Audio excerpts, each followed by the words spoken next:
Welcome to the Children's Connection with Iowa Child Care Resource and Referral. I'm your host, Emily Dunley. On today's episode, we're going to be talking about outdoor play and exploration. And I'm excited to announce we have a special guest, Cindy Thompson from the ISU Extension and Outreach. So come on, let's go get ready and let's go play. Hello, and we're back with our friend and special guest, Cindy Thompson. Thanks, Cindy, so much for being here today. Thanks for having me. So I'm a human sciences specialist in the area of family life for Iowa State University Extension and Outreach, and I serve most of Northeast Iowa, which means that I help families, communities, and organizations with a wide variety of topics across the lifespan. So I do stuff with early care and education, parenting, relationship education.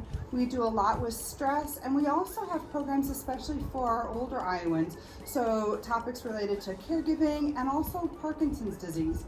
But a topic that I'm passionate about, regardless of how old you are, is play. Play is so important for our overall health and well-being, and especially for children. Fred Rogers was known for saying, play is the work of childhood because it's so critical to their overall development.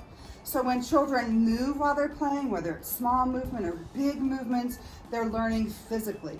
When they navigate the materials that they have available to them, they're learning cognitively, or they're developing those thinking skills. And then children also learn social and emotionally. So socially is how I interact with other people, and emotionally is how I relate to myself. The great thing about play is that it can happen indoors or outdoors, and there are actually some things that children learn better, or we might even say they can only learn through outdoor play. Wow, that's a lot of different ways that we can learn just by playing. What are some benefits to outdoor play?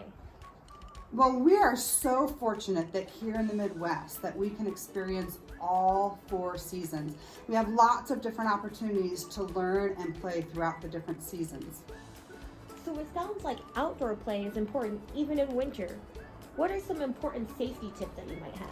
Well, that's a really great question, because oftentimes when the temperatures start to dip, we start thinking about all the things we can do inside. But like we've been talking about, it's important to get children outside all year long, even in the winter. And so the phrase that a lot of people talk about is there's no bad weather, just bad clothing. So we want to make sure that we have the right types of footwear, that we're dressing in layers, that we're protecting our extremities with gloves and mittens and hats and scarves. And if it is bitter cold, go out in shorter spouts of time. That's completely fine. But there's so many learning opportunities in getting them bundled up. Zipping and snapping, those areas of physical development. Emotional development, having to be patient as we get all of this stuff on. And even in some of those thinking, or what we call cognitive skills, which mitten do I put on first? So even the act of getting ready to go outside offers children lots of learning opportunities. Wow, those are all such great tips. Is there an outdoor winter activity that you suggest? Well, just even getting children outside is really important. We take for granted what it feels like to walk in clunky boots or to navigate our bodies differently during the winter when we have coats and stuff on. So it's important just even to get them outside so they have those experiences. And then if we're fortunate enough to have snow on the ground, we can do things like snow angels and forts and sledding. We can see what our footprints look like in the snow, and we can look for other types of prints in the snow, different tracks. And we can ask children, what do you think made that track? Do you think a person, or do you think an animal? We can ask them how big they think that animal or person is. We can take pictures of those tracks and save those for days when it really is too cold to be outside. Some of the things that we can do with tracks inside is we can use books from the library to look up what animal might have made that track. There's also free apps that we can use. The important thing when it comes to identifying tracks and other things in nature is we don't have to be right as the adults. Our role is to help children be curious about those, and so we don't have to have the right answer. We can just wander right along with children. What a great idea. I love that we can bring the outside inside. What additional resources might be available to us? Well, the one that I always like to make sure that people know about is mycountyparks.com. Iowa is one of the few states in the entire country that has county conservation. So every single county in our state has a naturalist and county conservation resources.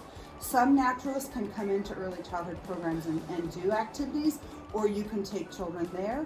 A lot of county conservation offices have materials that you can check out and use, either indoors or things like snowshoes outside if you want to try that. Our Iowa Department of Natural Resources is a great resource as well. They have a fabulous magazine called Iowa Outdoors that highlights different parts of our state in each edition, maybe animals that we would only see during certain times of the year. They also have a section in that magazine for answering some of children's really unique and tough questions related to the outdoors, which is a fun feature. And then, of course, Iowa State University Extension Outreach has a wide variety of resources related to this. We do some training for childcare professionals related to the outdoors. So Growing Up Wild, that's a collaboration with County Conservation Naturalists and is an extension of the Project Wild initiative. And then we do Nature Explore, which is training for childcare professionals and support for outdoor environments to become certified as outdoor classrooms. And there's actually quite a few of those in public spaces across Northeast Iowa. And then our 4-H and youth programming offer a wide variety of opportunities for children to explore the outdoors. And then we also have a free downloadable resource called Ages and Stages. And it outlines what adults can expect from children at different ages and can help provide some guidance on what may be appropriate indoor and those important outdoor activities. I never knew that there were so many resources available to us. And all these programs are here to help us. Well, thank you so much, Cindy, for this valuable information and for being able to join us today. Well, thank you for inviting ISU Extension Outreach to be a part of this project, Emily. Thank you. And join us next time when we walk through the animal print tracking activity that Cindy described earlier. We'd love to also hear what winter activities you and your family do, so drop them in the comments below.